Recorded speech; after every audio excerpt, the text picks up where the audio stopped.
bila kita bercerita tentang ekonomi, ekonomi ni sebenarnya macam mana kita nak memaksimumkan kita punya keluaran daripada kita punya 4 factors of production.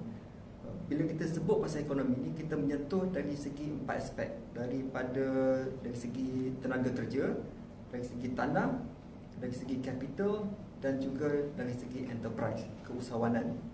Jadi empat aspek ni menjadi asas kepada kita punya ekonomi. Jadi kenapa bila kita sebut kepentingan GTA punya approach, ialah kerana bila kita sebut tentang people, kita kena pastikan yang bangsa Melayu ni sebenarnya mereka dapat memenuhi permintaan daripada ekonomi.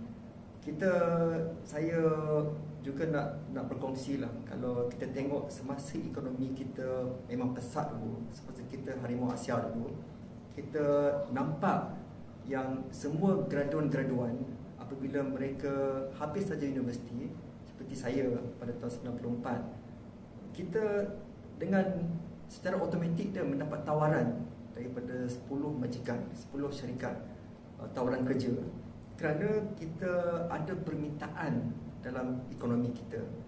Sekarang ini kalau kita bandingkan zaman dahulu, semasa ekonomi kita pesat dan sekarang, graduate sekarang ni bila mereka habis belajar saja, mereka pergi interview dengan 10 syarikat, satu tawaran kerja pun mereka tak dapat. Jadi what went wrong? Di mana salahnya? Apa kesilapan kita along the way daripada zaman awal tahun 90 semasa kita Harimau Asia dan juga sekarang? Saya punya pandangan yang membezakan dahulu dan sekarang ialah dari segi struktur dan juga hala tuju ekonomi kita. Zaman dahulu kita membina industri di Malaysia. Kita bina industri otomotif, kita bina industri infrastruktur, kita bina berbagai-bagai industri termasuk perkapalan.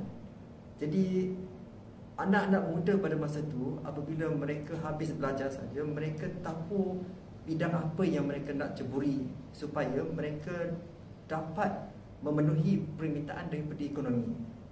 Di zaman sekarang ini, kita pun tak tahu bidang industri mana yang sebenarnya Malaysia ni tengah cuba nak bina, ataupun kita menghala ke arah negara industri ke, ataupun kita menghala ke arah perkhidmatan ke. Kita rakyat tak pasti. Kita dulu di zaman sekolah dulu, kita memang diajar, dilatih dan diasuh untuk bersedia menghadapi wawasan 2020, iaitu satu negara industri. Jadi kita nampak ramai kita punya pelajar kita masuk bidang jentera, engineering, arkitek, because kita tahu untuk kita mencapai tahap negara perindustrian, kita mesti kena ada tenaga kerja yang boleh memenuhi permintaan ekonomi. Tapi sekarang ni, macam kita tengok laporan terbaru, bila pelajar habis belajar sahaja, mereka pun tak tahu nak sambung belajar ke, tak nak sambung belajar ke, sebab semua yang graduate pun tak ada kerja. Jadi saya ingat semasa PRU 15 tu, saya memang lantang mengutamakan kepada pengundi supaya memilih parti yang boleh membawa dasar-dasar ekonomi untuk menjamin masa depan kita, rakyat Malaysia, pada masa hadapan. Sebab kalau kita ada hala tuju yang mampan, kita ada hala tuju yang memang jelas, bukan setakat nak belajar untuk dapat ilmu untuk memenuhi permintaan ekonomi, tetapi majoriti rakyat pun tahu bidang mana yang mereka boleh ceburi. Seperti kalau kita tengok ekosistem otomotif zaman dulu, orang jadi pembekal, jadi pengedar, jadi jurujual, sebab mereka tahu bidang ini, sektor ini memang sedang dibina oleh kerajaan.